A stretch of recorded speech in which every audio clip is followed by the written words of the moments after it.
Le son que vous entendez est celui d'un trou noir léger frappant l'espace à chaque fois qu'il s'en approche. En tombant, il devient plus rapide et plus fort. Les scientifiques pensaient autrefois que les trous noirs étaient immortels, mais même ceux-ci mourront un jour. Nous parlons maintenant d'échelles de temps d'une longueur inimaginable, des quadrillions d'années dans le futur. À cette échelle de temps, même les trous noirs commencent à s'évaporer. Ainsi, les trous noirs ne sont pas éternels. Ils s'évaporent à un rythme croissant, jusqu'à disparaître dans une explosion gigantesque. Astronomia.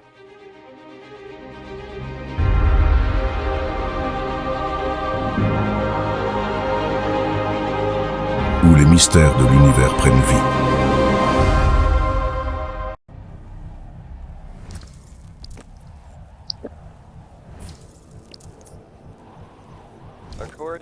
Selon la mécanique quantique, l'espace est rempli de particules virtuelles, de particules inanimées, qui se matérialisent constamment par paires, se séparent, se réunissent à nouveau et s'annihilent.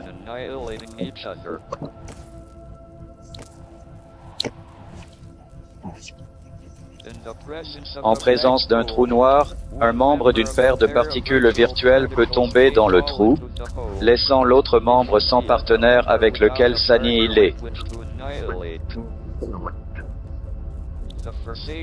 La particule abandonnée semble être un rayonnement émis par le trou noir.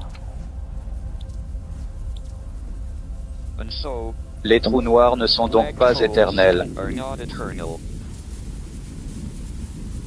Ils évaporent à un rythme croissant, jusqu'à disparaître dans une gigantesque explosion.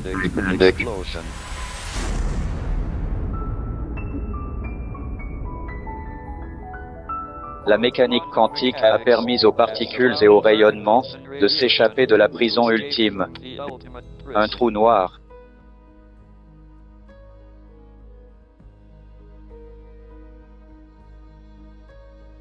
Les trous noirs, nous en avons tous une idée assez précise, même si les détails précis de leur nature nous échappent souvent. Imaginez des régions de l'univers où la physique conventionnelle semble suspendue. Ces zones sont si densément remplies de matière que leur gravité devient extrêmement puissante, au point que même la lumière ne peut s'en échapper, et les lois habituelles de la physique semblent ne plus y avoir cours. Un trou noir est constitué de deux éléments principaux, une singularité dense et massive, et un horizon des événements qui marque le point de non-retour où la gravité est si intense que rien ne peut s'en échapper.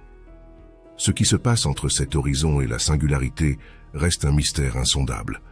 Cependant, depuis quelques décennies, les physiciens explorent l'idée que des informations pourraient s'échapper d'un trou noir grâce à ce qu'on appelle le rayonnement de Hawking.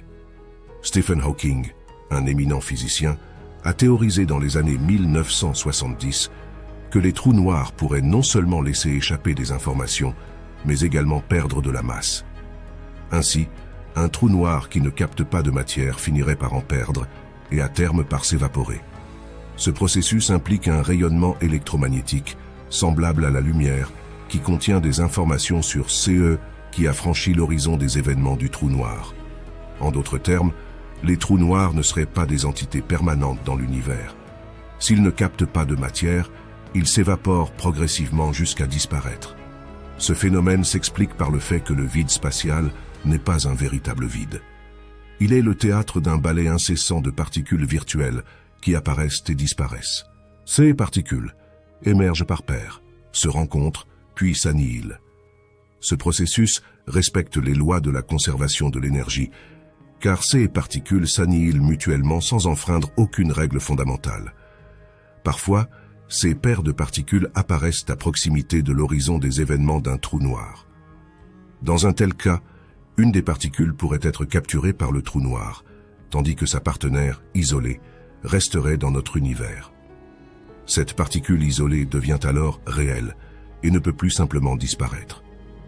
Pour respecter la loi de conservation de l'énergie, la particule absorbée par le trou noir doit posséder une sorte d'énergie négative, réduisant ainsi légèrement la quantité d'énergie à l'intérieur du trou noir.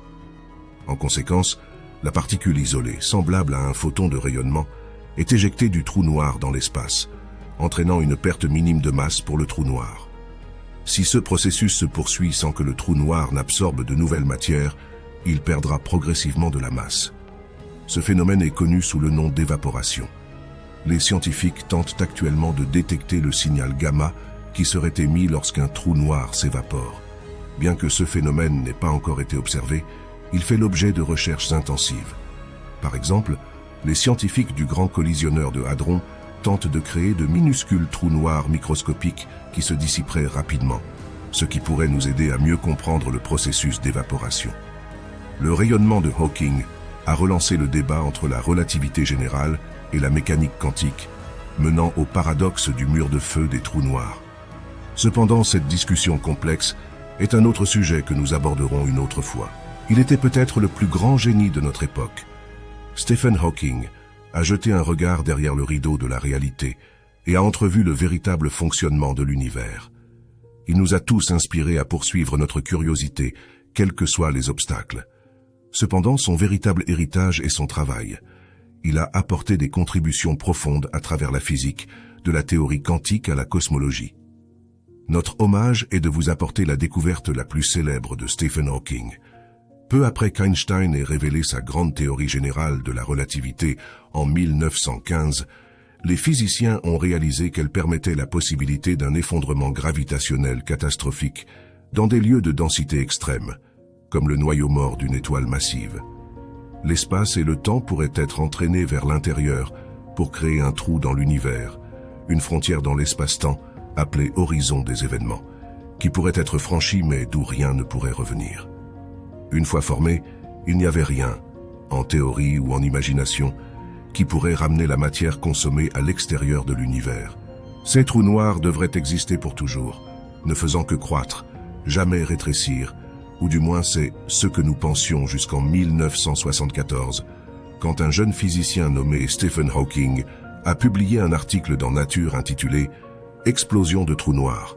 Dans cet article, et dans un suivi en 1975, il a tenté une nouvelle union de la mécanique quantique et de la relativité générale pour montrer que les trous noirs ne devraient pas être si noirs après tout. Ils devraient fuir, ils devraient émettre ce que nous connaissons maintenant sous le nom de rayonnement de Hawking. Il y a une description populaire de la façon dont fonctionne le rayonnement de Hawking. Ça ressemble à quelque chose comme ça. L'espace vide est en effervescence d'activité alors que des paires de particules virtuelles, matière et antimatière, apparaissent spontanément puis s'annihilent mutuellement, empruntant brièvement de l'énergie au vide lui-même. Mais lorsque cela se produit près d'un trou noir, parfois l'une des paires est avalée par l'horizon des événements, laissant l'autre libre de s'échapper et emportant avec elle son énergie volée. Cette énergie ne peut pas venir de rien, et donc le trou noir lui-même paie la dette en fuyant lentement sa masse. C'est une belle image, mais à quel point est-elle précise? En fait, si nous suivons le récit du calcul original de Hawking, l'histoire semble plutôt différente. Plongeons profondément dans la théorie quantique des champs de l'espace-temps courbé pour entrevoir la véritable nature du rayonnement de Hawking. En fait, un petit rappel de la théorie quantique des champs ne peut pas faire de mal. L'espace est rempli de champs quantiques. Ils peuvent osciller à différentes fréquences, un peu comme les nombreux modes de vibration possibles sur une corde de guitare. Une particule est comme une note sur la corde, et tout comme une vraie note de guitare, les particules réelles ont tendance à être composées de nombreux modes de vibration. Ces modes de vibration sous-jacents sont toujours présents en l'absence de particules réelles. Ils fluctuent en énergie en raison de l'incertitude quantique, et ces fluctuations nous donnent ce que nous considérons comme des particules virtuelles. Maintenant, ne prenez pas trop au sérieux l'existence des particules virtuelles. Elles sont vraiment juste un outil pour calculer les infinies façons dont un champ quantique fluctuant peut se comporter. Une façon dont les champs quantiques sont très différents des cordes de guitare est qu'ils peuvent avoir à la fois des fréquences positives et négatives. Une fréquence négative peut être considérée comme un mode qui voyage à reculons dans le temps et peut être interprétée comme correspondant à l'antimatière. Maintenant, c'est un tout autre niveau de bizarre, et nous en parlons ici. Lorsqu'un champ quantique est dans un état de vide, il y a un équilibre entre les modes de fréquences positives et négatives, que vous pouvez grossièrement considérer comme un équilibre entre les particules virtuelles de matière et d'antimatière. Celles-ci s'annihilent virtuellement, ou se neutralise de sorte qu'aucune particule réelle n'existe. Tout va bien dans l'espace plat, mais la courbure spatiale peut perturber l'équilibre des modes de champ quantique sous-jacents en introduisant des horizons. Les horizons coupent l'accès à certains modes des champs quantiques, perturbant l'équilibre qui définit le vide. Stephen Hawking savait que les trous noirs, avec leur courbure insensée de l'espace-temps, feraient des ravages sur les champs quantiques à proximité. Mais quel en serait l'effet? Pour y répondre correctement, il aurait besoin d'une union complète de la relativité générale et de la mécanique quantique, une théorie de la gravité quantique, une théorie de tout. Elle n'existait pas à l'époque et n'existe pas encore. Face à l'impossible, Hawking a conçu une solution ingénieuse. Son approche mathématique peut être décrite ainsi. Il a envisagé un unique chemin dans l'espace-temps, une trajectoire lumineuse nommée géodésique nulle, s'étendant du lointain passé au lointain futur. Ce chemin est risqué, passant juste à l'endroit où un trou noir est sur le point de se former. C'est en fait la dernière trajectoire possible avant la formation du trou noir, émergeant de justesse devant l'horizon des événements naissants. Hawking a imaginé un champ quantique simple parcourant ce chemin, un champ dans un état de vide parfait avant la formation du trou noir. Cependant, il a découvert que le frôlement du trou noir perturbe les modes vibratoires fondamentaux qui définissent les fluctuations du vide. Lorsque cette trajectoire retrouve l'espace plat, ces fluctuations semblent être de véritables particules. Un observateur distant dans le futur perçoit alors un rayonnement émanant du trou noir. La trajectoire fictive de Hawking, du passé lointain au futur lointain, était ingénieuse. Elle lui a permis de comparer l'état du vide dans deux régions d'espace plat, éloignées du trou noir, des régions où la nature des vides, des champs quantiques et des particules est parfaitement bien comprise. Pour saisir l'impact de cette rencontre rapprochée avec le trou noir, il a dû concilier la mécanique quantique et la relativité générale. En l'absence d'une théorie complète de la gravité quantique, Hawking a dû recourir à une astuce, les transformations de Bogoliubov. Ces transformations permettent d'approximer l'effet de l'espace-temps courbé sur les champs quantiques, en reliant harmonieusement les régions d'espace plat. Elles impliquent un mélange des modes vibratoires de fréquences positives et négatives, induits par cet espace courbé. L'interprétation physique de ce mélange, via les transformations de Bogoliubov, est complexe et ne se limite pas à une seule explication valable. Les calculs de Hawking évoquent une diffusion. Certains modes du champ quantique sont dispersés ou déviés par le champ gravitationnel du trou noir en formation, s'écartant de leur trajectoire d'évasion et se perdant derrière l'horizon des événements en formation. Pendant ce temps, d'autres modes échappent à la diffusion et continuent sans entrave. La perte de certains modes essentiels oblige à reconstruire l'état de vide à partir des modes restants. Ce vide altéré donne l'impression d'être rempli de particules. La nature des modes perdus indique la nature du rayonnement de Hawking. Les trous noirs ont tendance à disperser des modes dont les longueurs d'onde sont similaires à leur propre dimension. Le champ quantique qui en résulte est donc déformé dans cette même gamme de longueurs d'onde, produisant des paquets d'ondes ou des particules, dont les longueurs d'onde sont comparables à celles de l'horizon des événements. Ainsi, plus un trou noir est massif, plus la longueur d'onde de son rayonnement est longue. Hawking a calculé la distribution fréquentielle de ce rayonnement et a découvert un phénomène extraordinaire. Il devrait ressembler à un rayonnement thermique. Les trous noirs devraient émettre une lueur thermique, avec une température apparente dépendant de leur masse, plus précisément proportionnelle à la surface de leur horizon des événements. Les grands trous noirs apparaîtraient froids, rayonnant très lentement, tandis que les petits trous noirs seraient plus chauds, et les plus petits rayonneraient de manière explosive. Mais qu'en est-il de l'idée des paires de particules et d'antiparticules étant séparées par l'horizon des événements? Les calculs de Hawking décrivent la séparation ou le mélange de ces modes de fréquences purement positives et négatives. Il est donc raisonnable d'interpréter ce mélange comme la transformation de particules virtuelles en particules réelles. Pour les modes s'échappant, il existe un ensemble correspondant de modes, liés par intrication quantique, qui sont capturés derrière l'horizon des événements. Nous pouvons les interpréter comme correspondant aux partenaires antiparticules avalés. Ainsi, la partie matière-antimatière divisée de l'image est raisonnable, mais il y a des raisons de rejeter des aspects de cette image.